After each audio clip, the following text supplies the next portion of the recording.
जय हिंद साथियों, स्वागत है आप सभी का फिर से हमारे एक नए एपिसोड में। दोस्तों, इस वीडियो सीरीज के माध्यम से हम क्लास 10th के गणित के बहुपद चैप्टर के ऑब्जेक्टिव क्वेश्चंस को कवर कर रहे हैं। ठीक है, आशा करते हैं आप स्वस्थ होंगे, मस्त होंगे और एकदम अपना पढ़ाई में ज़बरदस्त तरीके से लगे होंगे। बात करेंगे आज के एपिसोड पे। आज का एपिसोड अपना शुरू होगा, ये अपना DPP 9 है, ध्यान रखिएगा। ठीक है, और DPP 9 का जो फर्स्ट क्वेश्चन का शुरुआत करेंगे हम साथियों, ये DPP अपना 9 है। दोस्तों, यह DPP आप हमारे टेलीग्राम चैनल से डाउनलोड करके और अपना खुद का इसका नोट्स बना सकते हैं। ठीक है, आप इस वीडियो के डिस्क्रिप्शन में जाइएगा, नीचे आपको इसका लिंक मिलेगा टेलीग्राम चैनल का। उस टेलीग्राम चैनल के लिंक पे क्लिक करके आप उस ग्रुप से ज्वाइन कर जाइए। वहाँ पे जो भी मटेरियल हम पढ़ाते हैं पूरा का पूरा अपलोड कर देते हैं। आते हैं, बात करते हैं आज के एपिसोड के क्वेश्चन नंबर 1 से। तो क्वेश्चन नंबर 1 है साथियों, ठीक है, किसी द्विघात बहुपद ax square plus bx plus c, ठीक है ना, ax square plus bx plus c, जहाँ पे a बराबर 0 नहीं है, ठीक है ना, के शून्यकों का योग किसके बराबर होता है। The sum of zeros of a quadratic polynomial ax square plus bx plus c where a is not equal to 0 is equal to. मतलब कहने का मतलब है कि अपने पास यदि px बराबर कोई बहुपद है ना, px बराबर कोई बहुपद है प्यारे साथियों, ax square plus bx plus c, तो इसका शून्यक दुगो निकलता है, एक अल्फा निकलता है और एक बीटा निकलता है। तो ये जो दो शून्यक अल्फा और बीटा है, इनका योग कितना होगा ना, योग किसके बराबर होगा, तो योग इसका होता है -b/a के। बात समझे ना, -b/a के। तो हम लोग जो है इस ऑप्शन में देखते हैं कि सम कितना है, -b/a। ऑप्शन नंबर बी सही है। ठीक है, आशा करते हैं क्वेश्चन आप समझ गए होंगे। फिर भी अगर कोई डाउट हो तो आप हमारे कमेंट बॉक्स में अपना राय विचार जरूर डालिए, हम उसको जरूर उस पर रेट करने का प्रयास करेंगे। ठीक है, अच्छा, किसी द्विघात बहुपद ax square plus bx plus c, जहाँ a 0 के बराबर नहीं है, ठीक है ना। अच्छा, a 0 के बराबर नहीं है, क्यों नहीं है, बात को समझिए। अगर ax square plus bx plus c बराबर 0 दिया है और बोल रहा है कि a 0 के बराबर नहीं है, इसका मतलब यह हुआ कि अगर हम a का मान यहाँ पे 0 रख देंगे तो x स्क्वायर से गुना करने पर क्या हो जाएगा, 0 हो जाएगा। यह पद पूरा 0 होने के बाद यहाँ पे क्या बचेगा, bx प्लस c बचेगा।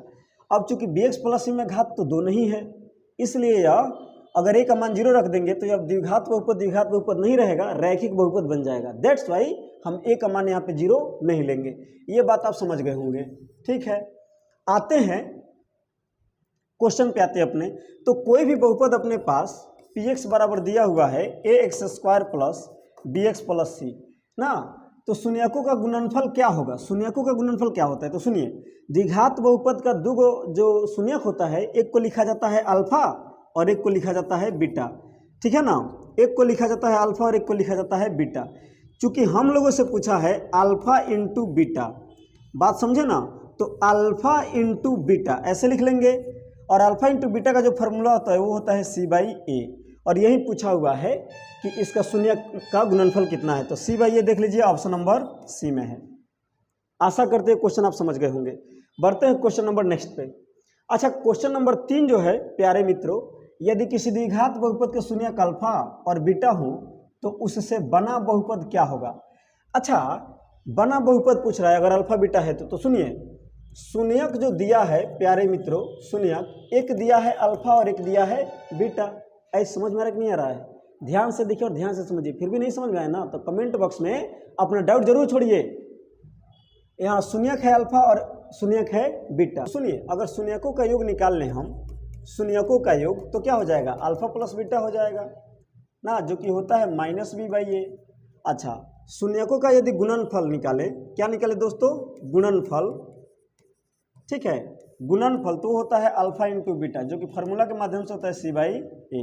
जब इतना हमें पता रहेगा तो द्विघात बहुपद के लिए हम फार्मूला लिखते हैं दोस्तों, px बराबर a into x square minus alpha plus beta into x plus alpha into beta.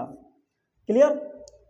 अब यहाँ पे a का मान चूंकि नहीं पता है, समझ रहे हैं ना, यहाँ पे a का मान नहीं दिया हुआ है, तो ऑप्शन में देख लीजिए इतना ही जो फार्मूला बनेगा अपना, तो द्विघात बहुपद का फार्मूला अपना इतना ही बनेगा। ठीक है, तो ऑप्शन में तो कहीं a दिया नहीं है, ठीक है ना, ध्यान रखिएगा, यहाँ पे a होना चाहिए, बाहर में a लेना ही चाहिए, समझे ना। तो इसमें आप देख लीजिएगा, तो ऑप्शन नंबर अपना a सही लग रहा है, बट याद रखिएगा इसके पहले क्या आ जाएगा, इसके पहले आपको गुना में क्या करना पड़ेगा, a करना पड़ेगा, ये बात ध्यान रखिएगा। तो ऑप्शन ए को आप सही कर लीजिएगा, हो सकता है टाइपिंग एरर हो गया हो, ठीक है ना। याद रखिएगा इसके पहले मैंने गुना में ए जरूर रहेगा, बात समझे ना। ओके, बढ़ते हैं अगले क्वेश्चन पे साथियों। क्वेश्चन 4 जो है दोस्तों, कह रहा है कि यदि किसी द्विघात बहुपद के शून्यकों का योग 4 है, योग 4 है, शून्यकों का योग यानी कि अल्फा प्लस बीटा का मान कितना दिया हुआ है 4, और गुणनफल कितना दिया है 3, गुणनफल दिया हुआ है 3, अल्फा इंटू बीटा बराबर दिया हुआ है 3। बात समझ में आ रहा है। अल्फा प्लस बीटा का जो मान होता है दोस्तों वो होता है -b/a, और अल्फा इंटू बीटा होता है, अल्फा प्लस बीटा का मान होता है -b/a, और गुना होता है अल्फा इंटू बीटा वो होता है c/a। दोनों का अगर कंपेयर करें तो 4 के बट्टा में 1 है, 3 के बट्टा में 1 है, मैंने बट्टा में कुछ नहीं दिखे तो 1 देखा जाता है, इसलिए a का मान क्या हो जाएगा 1। अब हम द्विघात बहुपद का फॉर्मूला लिखेंगे, px बराबर a into x square minus alpha, माफ करना दोस्तों, alpha plus beta into x plus alpha into beta. ऐसे समझ में आ रहा है कि नहीं आ रहा है? नहीं समझ में आ रहा है कमेंट बॉक्स में अपने कमेंट छोड़ दीजिए डाउट को। इसके बाद a का मान प्यारे मित्रों यहाँ पे क्या रखेंगे 1, एक्स स्क्वायर रखेंगे माइनस अल्फा प्लस बीटा का मान देखिए यहाँ पे 4 दिया हुआ है, बगल में x है तो x लिख लेंगे, plus alpha into beta, alpha into beta का मान कितना है 3 है। 1 से जब इस पूरे राशि में मल्टीप्लाई करेंगे तो कोई फर्क नहीं पड़ेगा, हमें मिल जाएगा x square minus 4x plus 3। Answer अपना इतना आ गया है, X square minus 4x plus 3। Option में देख लीजिए, x square minus 4x plus 3 जो है ऑप्शन ए में ही दिया है। क्वेश्चन नंबर 4 के लिए जो सही ऑप्शन है वो है ए। आते हैं अगले क्वेश्चन पे। क्वेश्चन 5 है प्यारे मित्रों, यदि किसी द्विघात बहुपद के शून्यकों का योग फिर दे दिया है अल्फा प्लस बीटा बराबर -5 जो कि होता है -b/a, और गुणनफल दिया हुआ है 6, अल्फा इंटू बीटा बराबर दिया हुआ है कितना 6 जो कि होता है c/a। दोनों का तुलना करिएगा तो -5 के बट्टा में 1 है, 6 के बट्टा में भी 1 है। अरे बट्टा में कुछ नहीं है तो 1 ही ना है। जब ऐसा है तो इसलिए a बराबर क्या हो जाएगा 1। तो बोल रहा है कि बहुपद कौन सा होगा, तो निकालिए बहुपद। px बराबर फॉर्मूला याद रखिए, a into x square minus alpha plus beta into x plus alpha into beta. A का मान रखिए 1, x square minus alpha plus beta का मान दोस्तों देख लीजिए -5 है, और यहाँ पे x है, प्लस अल्फा इंटू बीटा का मान यहाँ पे देख लीजिए 6 है। अच्छा 1 से मल्टीप्लाई करेंगे तो कोई फर्क नहीं पड़ेगा। अब ये हो जाएगा अपने पास एक्स स्क्वायर माइनस माइनस गुना होकर प्लस 5x प्लस 6। अब यहाँ पे आ गया x square plus 5x plus 6। Option में ढूंढिए x square plus 5x plus 6, option number A में ही मिल गया। तो क्वेश्चन नंबर 5 के लिए सही ऑप्शन ए है। आते हैं आगे, और दोस्तों क्वेश्चन नंबर 6 है प्यारे मित्रों, ठीक है। क्वेश्चन नंबर 6 है, यदि किसी द्विघात बहुपद के शून्यक 2 और 3 हो।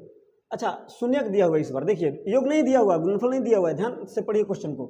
यदि किसी द्विघात बहुपद के शून्यक 2 और 3 हो, मतलब कि अल्फा का मान क्या दे दिया 2 और बीटा का मान दे दिया 3, तो बहुपद कौन सा होगा, बहुपद कौन सा होगा। तो यहाँ पे आपको अल्फा प्लस बीटा निकालना पड़ेगा। तो अल्फा प्लस बीटा निकालिएगा तो 2 + 3 कितना आएगा 5, जो कि होता है -b/a। अच्छा -b/a c/a हम इसलिए लिख रहे हैं ना क्योंकि हमें a का मान पता चल जाए। a का मान पता रहेगा तभी हम बहुपद के फॉर्मूला प्लॉट करके तब सूटेबल निकाल पाएंगे, अन्यथा नहीं निकाल पाएंगे, समझे ना। तो इस बात को आप ध्यान रखिएगा। अच्छा फिर हमें निकालना होगा अल्फा इंटू बीटा, तो 2 × 3, क्योंकि अल्फा का मान 2 है, बीटा का मान 3 है, तो आ जाएगा 6 जो कि होता है अपना c/a। 5 के बट्टा में कुछ नहीं तो 1 है, और 6 के बट्टा में कुछ नहीं है तो 1 है, और यहाँ पे बट्टा में है, यहाँ पर भी बट्टा में है। तो जब कंपेयर करिएगा, तुलना कीजिएगा, तो a का मान क्या मिलेगा 1 मिलेगा। a का मान क्या मिलेगा 1 मिलेगा 1। ओके, जब a का मान 1 मिलेगा साथियों, तो बहुपद px बराबर हम निकालेंगे a into x square minus alpha plus beta into x plus alpha into beta. ये फार्मूला है द्विघात बहुपद निकालने का, ठीक है, याद कर लीजिए। a का मान आएगा 1 into x square minus alpha plus beta का मान कितना निकाले हैं, तब 5 निकाले हैं, बगल में x तब बगल में x, plus alpha into beta का मान कितना निकाले हैं 6, ब्रैकेट बंद तब ब्रैकेट बंद। 1 से जब गुना करेंगे तो कोई फर्क नहीं पड़ेगा, आ जाएगा x square minus 5x plus 6। ओ भैया x square minus 5x plus 6 option A में ही दिया है। ढूंढना मेरे भाई ऑप्शन ए में ही मिल जा रहा है।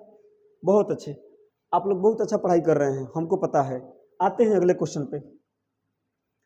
क्वेश्चन 7 जो है साथियों, क्वेश्चन 7 जो है, क्वेश्चन 7 है, यदि किसी द्विघात बहुपद के शून्यक -1 और -4 हो, मतलब शून्यक अल्फा बराबर कितना दिया है -1 और बीटा बराबर कितना दिया हुआ है -4, तो बहुपद कौन सा होगा, बहुपद कौन सा होगा? तो पहले अल्फा प्लस बीटा और अल्फा इंटू बीटा पता करिए। तो लिखेंगे यहाँ पे अल्फा प्लस बीटा बराबर -1 प्लस -4। अच्छा, -1 और -4 जब ऐड होगा तो -5 ही ना मिलेगा जी। एक बार 1 घटाइए फिर 4 घटाइए तो टोटल 5 घटाइए, मतलब -1 -4 -5।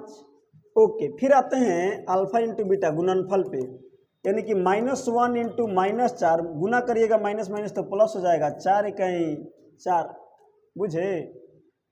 जब अल्फा प्लस बीटा और अल्फा इंटू बीटा पता चल गया तो अब हम क्या कैलकुलेट करेंगे? कैलकुलेट करेंगे द्विघात बहुपद। द्विघात बहुपद के लिए हमें फॉर्मूला याद रखना है। बोलिए, क्या याद रखना है? बोलिए, अरे बोलो भाई, बोलो बोलो। a into x square minus alpha plus beta into x plus alpha into beta. अरे बोलिएगा तब नहीं याद होगा, बोलते तो है नहीं आप लोग। ए का मान क्या रख लेंगे यहाँ पे? अच्छा, ए का मान यहाँ पे रखना पड़ेगा। यहाँ पे एक चीज़ हम थोड़ा सा मिस्टेक कर गए हैं। इसका फॉर्मूला होता है दोस्तों, ठीक है, इसका फॉर्मूला होता है इसका, ठीक है ना। इसको जो है थोड़ा सा ये कलर ले लेते हैं, ठीक है, ध्यान रखिएगा। ये होता है -b/a और ये हो जाता है c/a। अच्छा, -5 के बटा में कुछ नहीं है और 4 के बटा में कुछ नहीं है, तो इसके बटा में भी 1 है और इसके बटा में भी 1 है। तो a से जब तुलना करेंगे तो हमें a का मान क्या मिल जाएगा प्यारे मित्रों? a का मान मिल जाएगा 1। अब 1 यहाँ पे पुट करेंगे, एक्स स्क्वायर रखेंगे, अल्फा प्लस बीटा का मान देखेंगे तो -5 मिलेगा, बगल में x plus alpha into beta का मान फिर यहाँ पे क्या मिलेगा? 4 मिलेगा। 1 से मल्टीप्लाई करेंगे कोई फर्क नहीं पड़ेगा, वो राशि सब उतना ही रह जाएगा, बस अंदर का ब्रैकेट थोड़ा सा तोड़ ताड़ के इधर उधर करके सजा के लिख देना है। तो एक्स स्क्वायर माइनस माइनस गुना होगा तो प्लस ही हो जाएगा 5x, प्लस में हो जाएगा 4। समझे कि नहीं समझे? समझ गए हैं, पता है। X square plus 5x plus 4, X square plus 5x plus 4, X square plus 5x plus 4। Option number B सही है क्वेश्चन नंबर 7 का। आशा करते हैं बात आप समझ गए होंगे। थोड़ा भी अगर डाउट हो तो कमेंट बॉक्स में अपना कमेंट जरूर छोड़िए। आते हैं अगले क्वेश्चन पे। क्वेश्चन नंबर 8 है, शून्यकों और गुणांकों के संबंध में अल्फा प्लस बीटा। देख लीजिए, शून्यकों और गुणांकों के संबंध में अल्फा प्लस बीटा किसके बराबर होता है? Alpha plus beta minus b/a के बराबर होता है।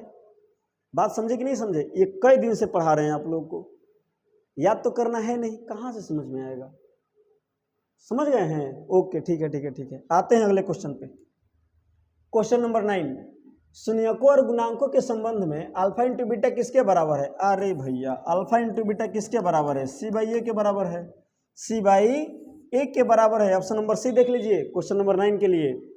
आ गए क्वेश्चन नंबर 10 पे। शून्यकों और गुणांकों के बीच संबंध किस प्रकार के बहुपद पर लागू होता है? अगर आपसे हम पूछ दें कि शून्यकों का योग तथा गुणनफल किस प्रकार के बहुपद पर लागू होता है? ऑप्शन देख लीजिए, रैखिक बहुपद पर, द्विघात बहुपद पर, घन बहुपद पर, या इनमें से सभी। समझ रहे हैं? ये जो रिलेशन है ना, ये सब पे लागू होगा। ये कुल मिला करके बात क्या है? सही है, सभी पे लागू होगा। किस पे लागू होगा दोस्तों? सभी पे लागू होगा, सभी पे लागू होगा, यानी कि ऑप्शन नंबर डी सही है। ऑप्शन नंबर क्या है? डी सही है। ऐसे समझे कि नहीं समझे? मैंने सभी पर लागू होता है। दोस्तों, आज के एपिसोड में हम लोगों ने 10 क्वेश्चन रखा हुआ है, 10 क्वेश्चन बीत चुका है ना। आप इसी तरह से हंसते रहिए, मुस्कुराते रहिए, मस्त रहिए एकदम, ठीक है। और पढ़ाई करिए, पढ़ाई बहुत ज़रूरी है। समाज में अगर सुधार लाना है तो शिक्षा बहुत ज़रूरी है। पढ़िए आप लोग। MS एकेडमी, दोस्तों MS एकेडमी ये अपना ऑफलाइन बैच चलता है यहाँ पे। अगर आप लोग इच्छुक हैं, आसपास के जो बच्चे हैं जो सलाह चौक पे पहुँच सकते हैं, ठीक है ना, जो मेन रोड में है सलाह चौक, गोविंदगंज थाना के बगल में, तो वहाँ पे अपना संस्थान है MS एकेडमी। वहाँ पे आप ऑफलाइन बैच में आकर के जुड़ सकते हैं, देख सकते हैं। बहुत डिटेल पढ़ाई, बहुत अच्छी पढ़ाई होती है वहाँ पे, ठीक है। ये केवल मैं कहने के लिए नहीं कह रहा हूँ, आप एक बार आइए, पढ़िए, समझिए चीज़ों को, उसके बाद आपको खुद पता चल जाएगा कि वहाँ पे कैसे पढ़ाई है, ठीक है ना। आप अगर चाहते हैं तो फ़ोन नंबर पे कॉल करके बात कर सकते हैं, ठीक है। और भी इसमें डिटेलिंग हम लोग ऐड करने के फिराक में हैं, बहुत सारा चीज़ आप लोग को और भी चीज़ें बताई जाएंगी, ठीक है। आज के सेशन का यहीं पे एंड करते हैं, मिलते हैं नेक्स्ट वीडियो में। जय हिंद।